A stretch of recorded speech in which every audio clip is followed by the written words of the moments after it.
patekau į bėdą pervės pinigų, stovint sankryžui tiesiog paprastai ėmė ir užgeso. Reiktų kažkaip tai išsiaiškinti, kas čia atsitiko. Aš įtariu, kad gali būti su elektra kažkas. Pabandom padiagnozuoti, kas yra tam varikliui. Tam, kad variklis dirbtų, reikia kelių dalykų. Tai kuro, oro, kompresijos ir žiežirbos. Lengviausia, ką aš galiu patikrinti, tai ar nenutrūko pagrindinis diržas. Gerai, sukas. Jo.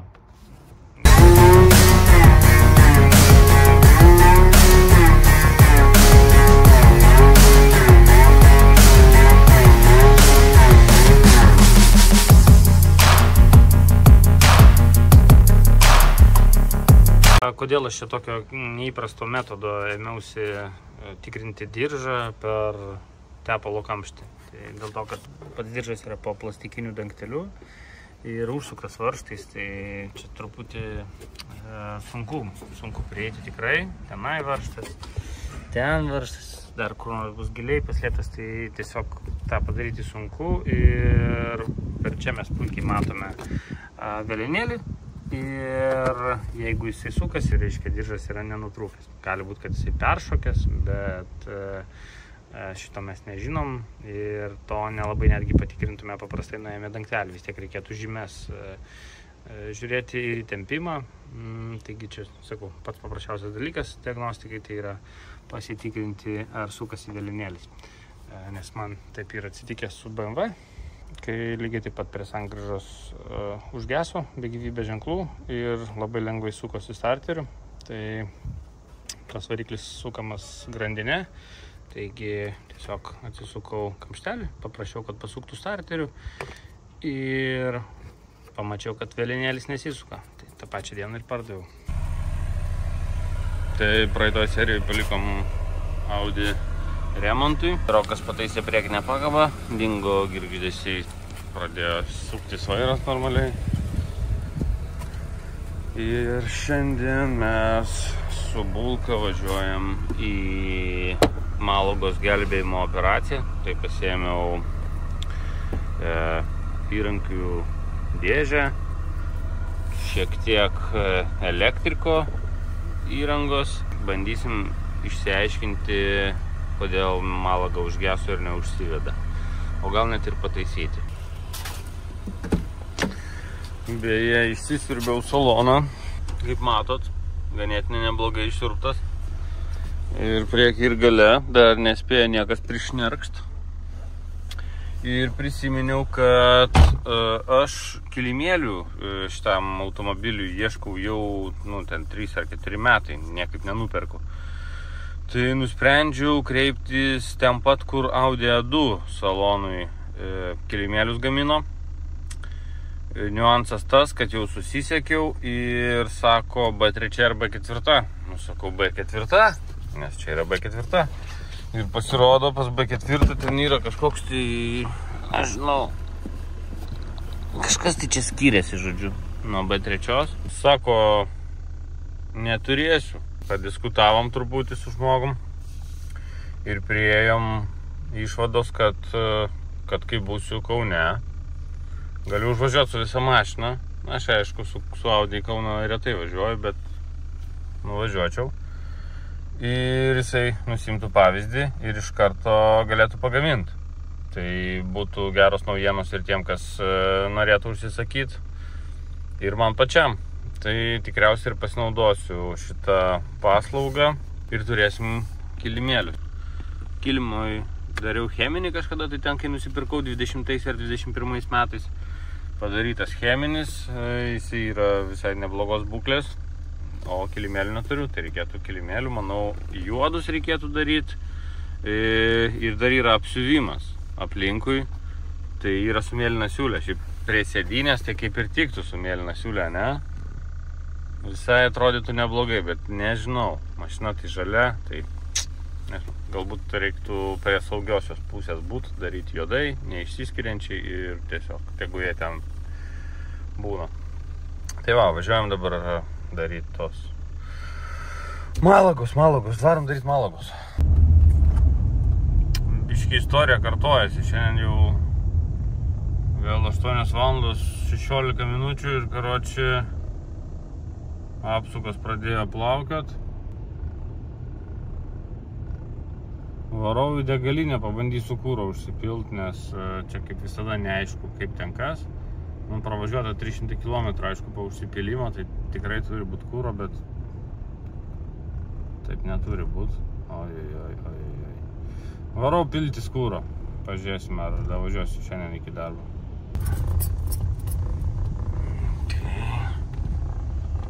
Važiavom. Gerai, bandau negesindamas pilt kūrą. Nuolaidų kortelė po kelionės liko namie.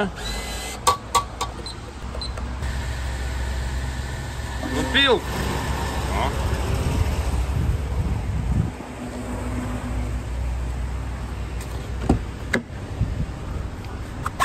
Nu, žiūrim, ar pasitaisys automobilis vien nuo kūro užpilimo. Nulinam skaitliuką. Iš tikrųjų nežinau, už kiek piliausi. Jeigu praeitą kartą piliausi už kokių 3 eurų, tai pats laikas pasibaigt, bet dažniausiai už 5 piluosi. Okay. Nu, aprimo lygtais bulkelė. Nu va, žodžiu, matyt, kad benzinas buvo pasibaigęs. Norėčiau, kad tai būtų ir pas Malagą. Čia va barškas šitas. Na štai, esam po stogu. Niekas ant mūsų nelyja. Yra šioks toks apšvietimas. Susiradau manualą, kurį gavau kartu su automobiliu. Ir jame jau šiek tiek susiradau informacijos. Aš iš karto atsišviečiau, nes čia reikės papaišyti, pabraukyti, pasižymėti kažką, nenoriu gadinti gero manualo, galbūt kažkada dar pravers. Pasidariau tokį mažą planiuką, 3 punktų. Ką mes tikrinsim šiandien, tai ar yra žiežirba, ar gyvas variklio kompas ir ar atkeliauja kūras. Manau, kad vienas iš šitų dalykų mums trukdo dabar užvesti automobilį. Tai pradėsiu galbūt nuo paprastesnio, nuo žiežirbos.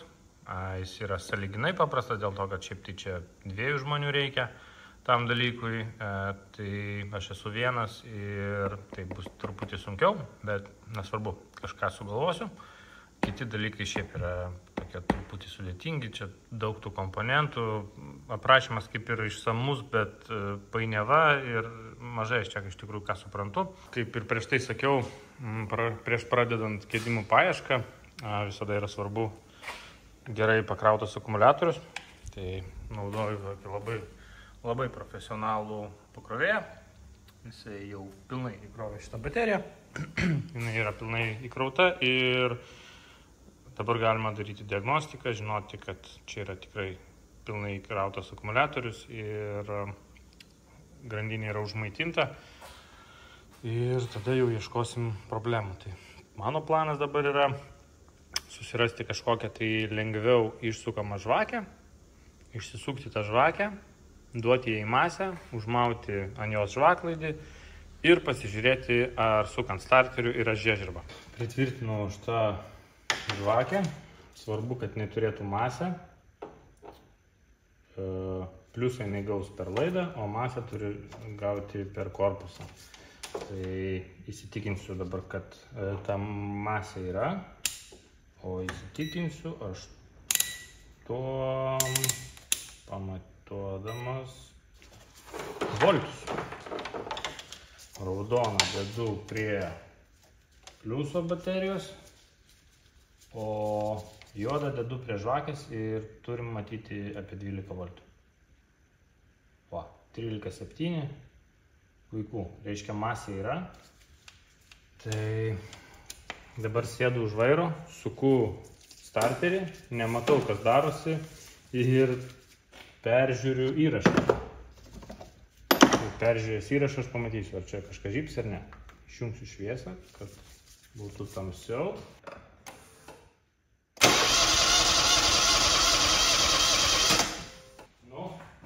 komentaruose parašykite, ar buvo žiežirba.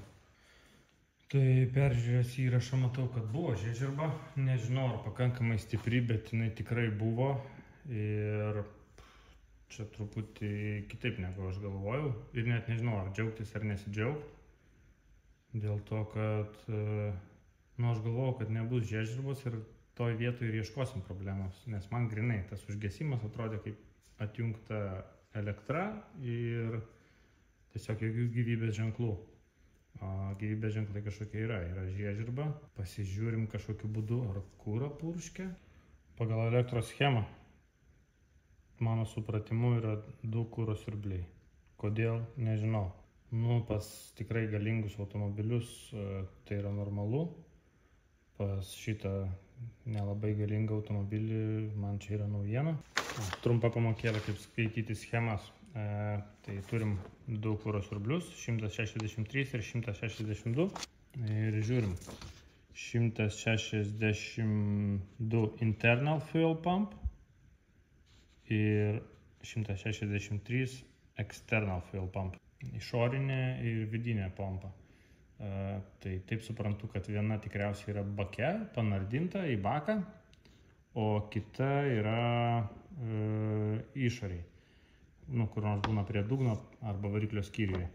Jeigu čia būtų modernus automobilis su diagnostinė jungtim, pasijungęs diagnostiką ir nuėjęs prie automobilio kažkurio tai šono, aš su diagnostika galėčiau paleisti vieną arba kitą siurblį ir girdėti, ar jie veikia. Šiuo atveju aš girdžiu zyzimą, bet nežinau, kur jis yra.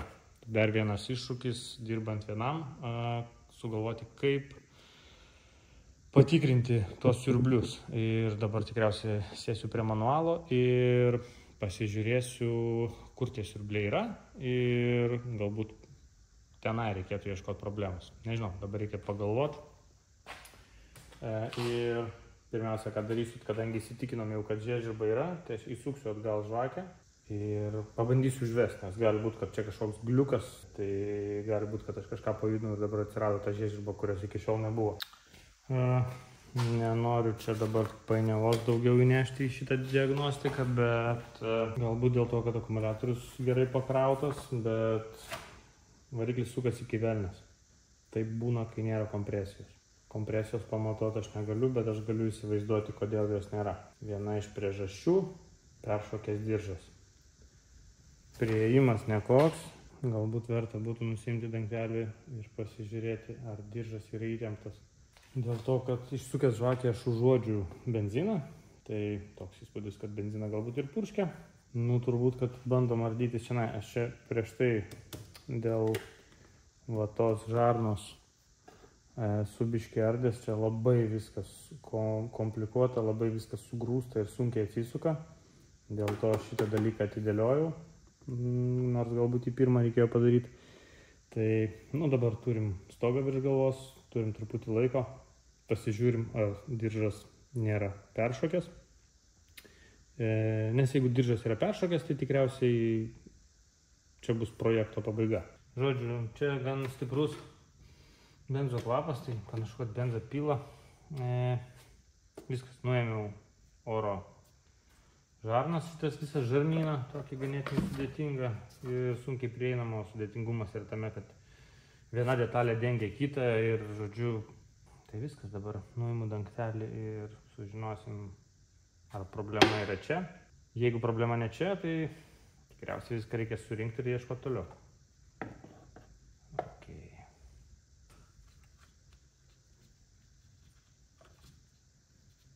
Jo, kažkoks tai labai atsipalaidavęs.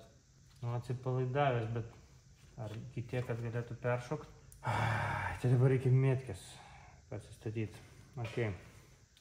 Tai pabandysiu dabar prasukti variklį ir besukdamas variklį kažkokią čia žymę turėčiau rasti ir sekanti turbūt bus ant pavarų dėžė. Bandom prasisukti variklį. 19. Ranka net sunkiai telpa. Pabandysiu gal raktu. Vienas iš simptomų, kada nėra kompresijos, tai variklis labai lengvai sukasi. Nu, matai, čia biškai yra kompresijos. Taip, tai va čia suvienodinam žymes dabar. Pagal mano logiką, oldschoolinę, galima išsisukinėti pirmo cilindro žvakę ir žiūrėti, ar stūmoklis yra pačioje viršutiniai padėti. Bet kad nedaryti to, kas nebūtina, reikėtų paskaityti manualą. Atsidariau autodatą ir radau čia schemą. Tai čia va, ta žymė paskirstymo velenėlio, kurią aš jau atsivedžiau, o kita žymė yra pačioje pasirodo. Pabandom pasižiūrėti.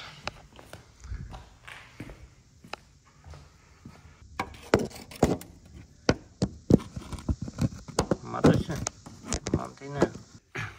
Tai autodata mane apgavo.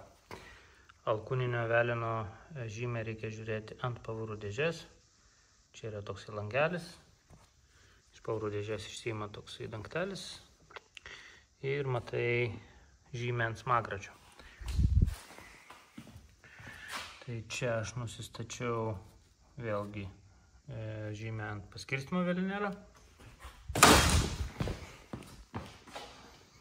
O tenai matom žymę ant alkūninio veleno.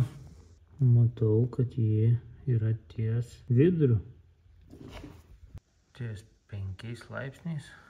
Tai per vieną dantį čia peršoko, ar kaip čia gaunasi? Nu, žodžiu, priėjau išvados, kad su diržo žymėm galimai viskas yra gerai. Tai pereinu vėl prie uždegimo sistemos, nors žiežirba yra, bet galbūt ne per silpna. Tai pavalysiu čia tos kontaktus. Aišku, tą galima buvo iškart padaryti, čia pats paprasčiausias dalykas. Bet, nu, kol kas nebuvo panašu, kad čia gali būti bėda, nes mano supratimu, jeigu čia būtų blogas kontaktas, tai pirmiausia būtų kažkokie simptomai. Nedirbtų cilindrai po vieną, ten kaip nors trūktų traukos, gal sunkiai kurtųsi, ten prie kažkokio apsukų blogai važiuotų, o čia viskas važiavo puikiai, tiesiog staiga užgeso. Tai, nu, žiūrim, pabandom pavalyti, nieko nekainuoja, už lango jau temsta.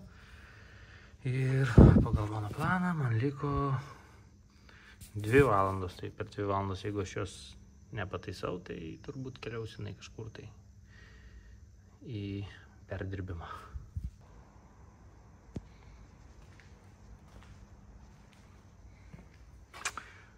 Gerai, ką mes sužinom? Sprogimas buvo toks, kad net šitas nulėkė. Tai va, tai po mano pakrapštimo automobilis užsivedė ir dirbo labai normaliom apsukom, bet nepriiminėjo gazo. Labai norėjo gesti. Duso, lyg neužtektų kuro, bet jis užsivedė. Tai tikėtina, kad problema buvo čia, tikėtina. O tikėtina, kad aš tiesiog kažką čia atjungiau, prijungiau, sujudinau ir jisai užsivedė tam kartui. Net nespėjau nufilmuoti. Žodžiu, jis užsivedė, dirbo sunkiai, paskui užgeso, tada sukau vos ne minutę ir matėsi, kad nori griebti, bet taip ir neužsivedė. Tada persijungiau ant dujų ir ant dujų neužsivedė ir dirbo puikiai. Gazavosi, viskas tvarkoja, reiškia uždegimas liuks, jam nėra jokių priekaištų. O problema buvo matyti su kūru vis tik tai. Kūros slėgis, vėlgi grįžtam prie 2 kūro siurblių. Tai žodžiu, pabiškai pabirbinau ant dujų ir tada perjungiau ant benzo. Jinai duso, spaudžiau gazo dugną ir įvyko sprogimas. Sprogimo pasekoje nušovė šitą šlangą ir nušovė tą šlangą, kurias kažką tik buvau prisukęs. Ir dabar klausimas, žinau iš senų laikų, kad kai šauna dujos, sprogsta oro srauto matuoklė. Ar jinai sprogo? Nežinau. Pažiūrėsim. Tai dabar ką aš galiu padaryti? Dabar galiu vėl viską surinkti. Pasižiūrėti, kur gesintuvas artimiausias ir pabandysiu vėl iškurti ant dujų. kol kas nieks neaišku, bet tikrai neperšokęs diržas. Ko čia stabdžiai dega?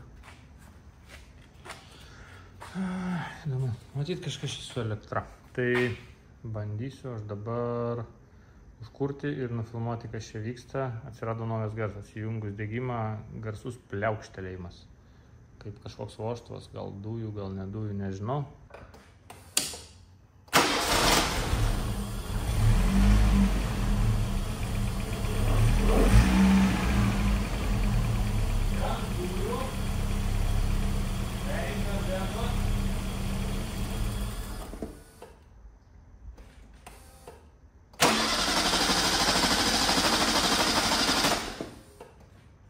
Gerai, tai variklis geras.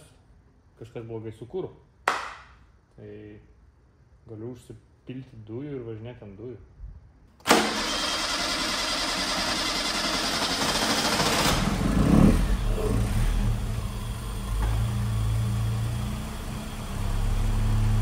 Galėtų dirbti šiek tiek gražiau, bet variklis dirba. Bet ten dujų jau mažai, tai gal dėl to.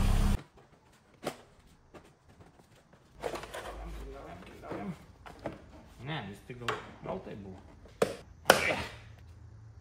Nu, tipo. Gerai, viskas šitas buvo per viršų, reiškia. Tai pasakykit jūs man, kur kuro slėgis. Reikia iškoti kuro siurblio.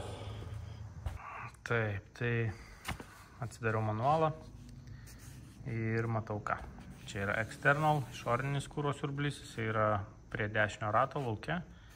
Ir čia yra jungtis vidinio kuro siurblio, jis yra kuro bake.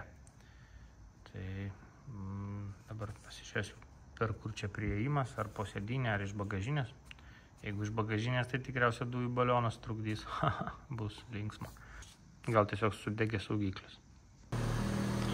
23 valandos 45 minutės, liko 15 minučių diagnostikai ir Malaga važiuoja. Truputį netikėta. Radau kažką negražaus vizualiai ir nusprendžiau truputį pakrapštyti. Sutapimas ar ne, žiūrėkit, to parodysiu. Tai va, krapščiausi, viską tikrinau ir radau tokią rėlę. Ant rėlės parašyta Rasija. Ir aš pagalvojau, kas čia gali būti gero. Šardžiau ją, pravaliau kontaktus, sujungiau ir automobilis užsivedė. Nežinau, čia galbūt dujų įrangos kažkoks tai dalykėlis, kas žino, parašykit. Matyt, atjungia benziną ir pajungia dujas. Ir matyt, kažko jisai iki galo nepadarė. Tai dabar automobilis dirba ir benzinu, ir dujomis. Tai planas buvo grįžti su Bulka, o dabar turbūt rizikuosiu ir važiuosiu su Malaga. Pastatysiu namie, rytoj važiuosiu su Golfu. Yra tikimybė, kad nedavažiuosiu iki namų, nes kas ten žino, kaip ten kas. Bet pabandysiu. Na štai, mes važiuojam ant benzino. Vairas kaivai, aišku, čia dar jeigu automobilis bendradarbiaus toliau su mumis, tai šitą išspręsim. Toliau planuose yra po truputį gerinti būklę ir bandyti atlikti techninę apžiūrą. O darbų yra daug. Ūžia pavarų dėžė, tai reiktų turbūt tepalo tenai užpilti, tikriausiai ten jau nieko nėra. Sutvarkyti tą kreivą pakabą, pabandyti ištiesinti. Šiaip sugalvojau vieną visai neblogą planą, kaip tą galima padaryti.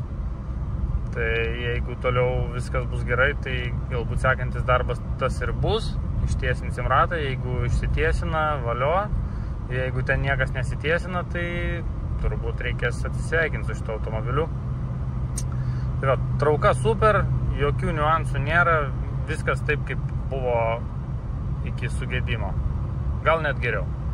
Tai ką pamačiau? Pamačiau, kad uždegimo sistemai reikia aptarnavimo. Tai būtų neblogai pakeisti net ir žvakes, bet pagrindinis dalykas būtų skrėjikas ir šitas, kaip jisai, skirstytuvo dangtelis. Ten aš šiuo metu pakrapštęs tiesiog, kad būtų geresnis kontaktas, bet ten tikrai, jeigu tą detalę gausiu, tai tikrai būtų gerai pasikeisti. Kai užvedžiau šaltą, tai laikėsi truputį virš 1000 apsukos. Kai prašilo, kyla iki 1500, 1400, 1300 apsukos. Tas yra per daug, manau. Ir čia gali būti, pavyzdžiui, temperatūrinis daviklis. Tai klausimas, ar jį galima bus gauti. Nežinau, kur jis yra, bet turim literatūrą, ten viską susirasim ir jeigu reikės, pasikeisim. Po sprogimo variklio skyriuje maniau, kad galėjo nulėkti oro srauto matuoklė, bet tikrai išvažiavimo matau, kad viskas yra tvarkoj. Smagu, tai kaip ir be nuostolių. Ir laukite kitų naujienų.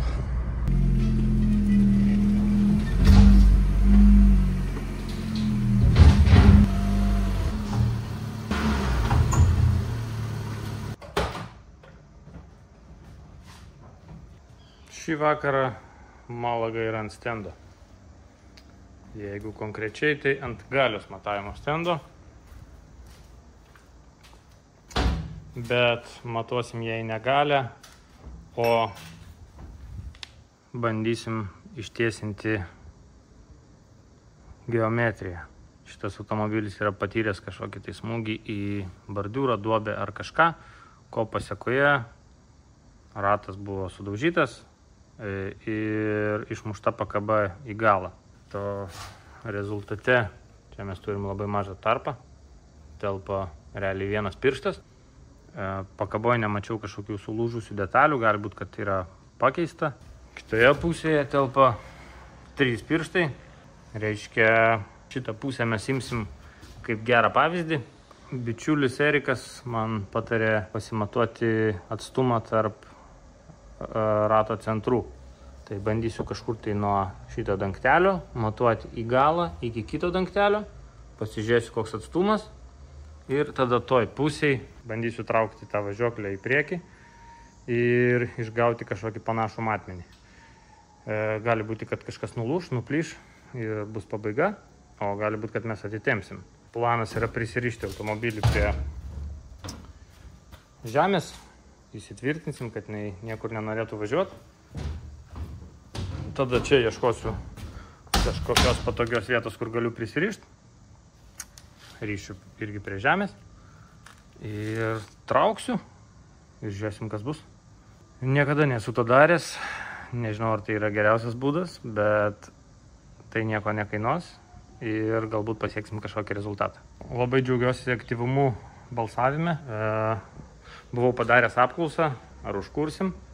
Tai tikrai daug žmonių sudalyvavo ir tikrai daug žmonių sakė, kad pavyks.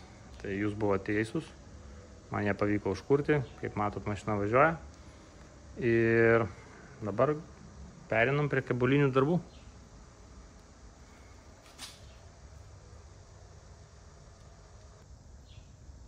Šitoje pusėje mes turim 247 nepilnus.